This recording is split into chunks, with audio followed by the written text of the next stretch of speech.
investigaciones arqueológicas en el territorio matancero parecen confirmar que los indígenas no padecieron epidemias de importancia. Algunas enfermedades como la sífilis y la anemia crónica podían disminuir la calidad y esperanza de vida, a los que se añadían los eventuales traumatismos e infecciones derivadas de estas lesiones.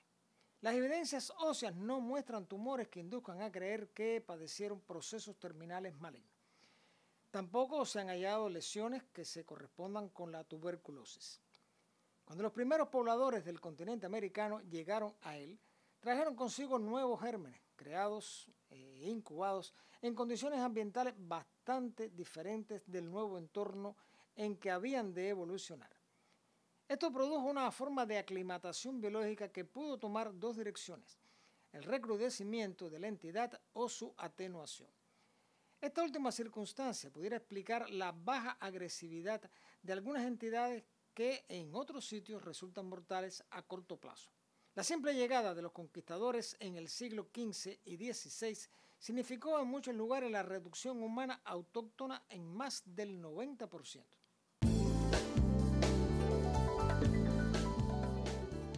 La América precolombina padeció una variante de treponematosis endémica bastante más benigna que la sífilis actual. De hecho, los aborígenes la padecían desde edad temprana y sus secuelas óseas son visibles en sujetos de solo unos meses de nacido hasta la edad adulta.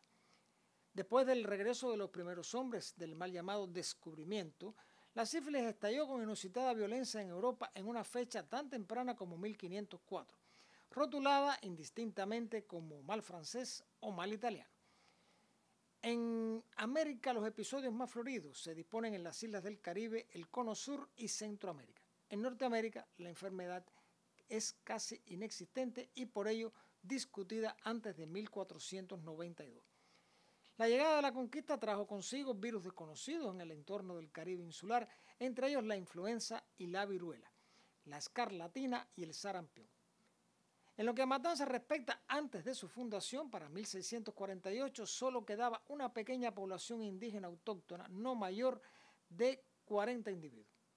Los aborígenes no poseían anticuerpos que pudieran defenderlo de las nuevas enfermedades importadas, particularmente la influenza y la viruela. Con los españoles llegó también la rabia animal.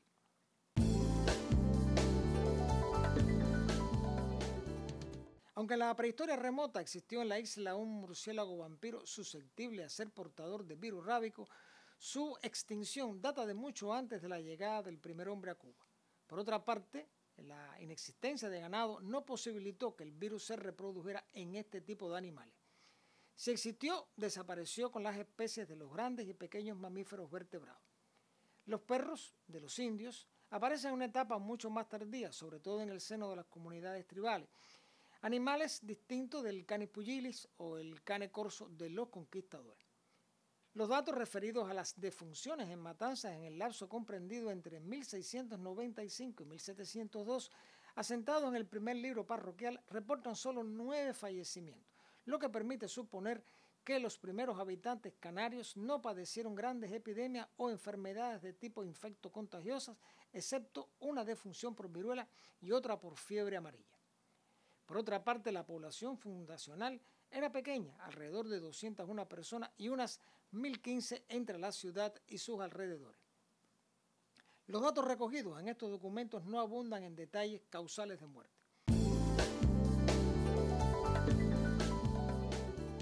Para 1710 la ciudad alcanza los 1.651 habitantes y los reportes de enfermedades en lo particular es parco.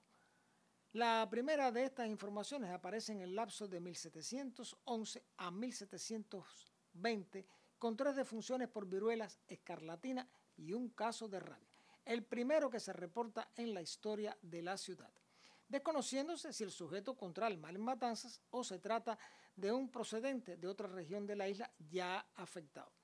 También es la primera de las noticias sobre escarlatina. Entre los fundadores y primeros habitantes de Matanzas no consta que hubiera un médico o practicante de algún oficio en las artes médicas. En su lugar, barberos y sangradores pudieron acometer malamente estas funciones ajenos por completo a una formación profesional. Entre 1721 y 1730, con más de 2.900 habitantes, se repite la estadística con 3 fallecidos por idénticas causas al decenio anterior.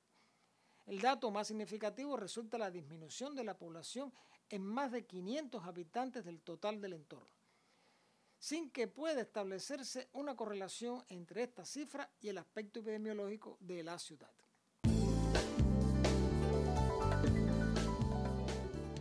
En los decenios de 1731 a 1751 aparecen datos de influenza, fiebre amarilla y viruelas.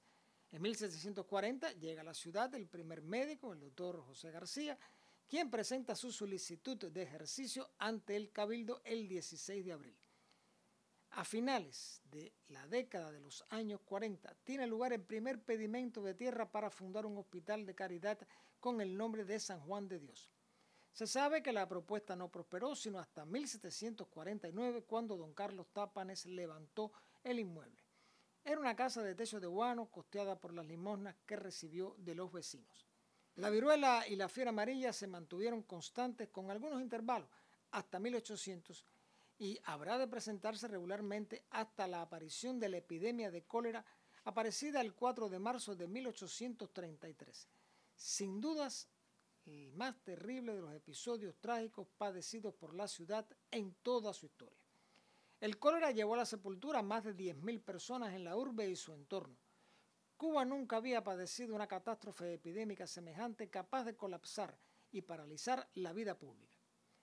Después de su llegada al país, habrían de repetirse otros episodios con menor mortandad.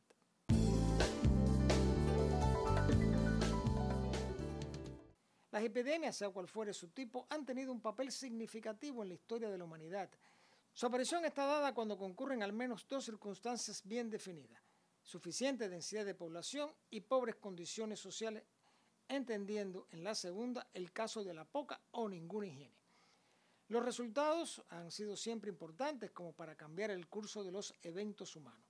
Nunca podrá saberse con certeza si el exiguo grupo que comenzó a separarse de los primates apareció alguna entidad patológica haciendo perecer los individuos más débiles y colaboró con la selección natural, y eso permitió que los sujetos más aptos sobrevivieran.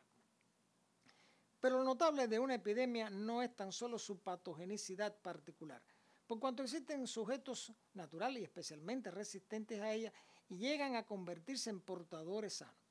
El factor más importante parece ser la confrontación entre 2 sistemas sociales bien distintos en cuanto a su patrón de alimentación, clima, densidad demográfica, cultura, composición étnica y hábitos higiénicos. De este razonamiento se desprende el hecho de la gran mortandad que una epidemia pudo alcanzar en el pasado o logra hoy, aun cuando exista el suficiente arsenal terapéutico. Tanto en Matanzas como en el resto de la isla, la fiebre amarilla fue la gran causante de las muertes en el último tercio del siglo XIX y primeros años del XX. La entidad no pudo ser conjurada con eficacia sino después que el sabio cubano Carlos J. Finlay descubriera el agente transmisor y la teoría metaxigénica, y hasta ese entonces la población moría inerme, sobre todo en las grandes concentraciones de individuos en condiciones higiénicas insuficientes. La reconcentración ordenada por Valeriano Weyler fue en Matanzas una de sus peores tragedias. El siglo XX no conoció una mejoría mayor en las estadísticas epidemiológicas. Vencida que fuera la fiebre amarilla, otras enfermedades hicieron estragos como la fiebre tifoidea, erróneamente identificada en la época como tifus, y a ello habría que sumar la difteria, el sarampión, la tosferina, el tétanos, la gastroenteritis y la tuberculosis. Solo el descubrimiento de los antibióticos precedidos por la penicilina puso cierto margen de alivio a las frecuentes muertes imposibles de evitar por demás.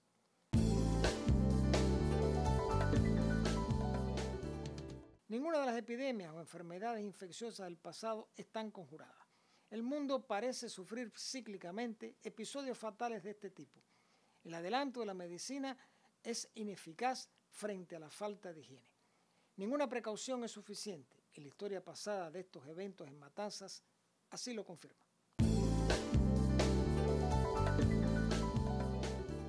Los invito y los convoco para un nuevo encuentro con la historia y el recuerdo, porque la memoria es la dueña del tiempo.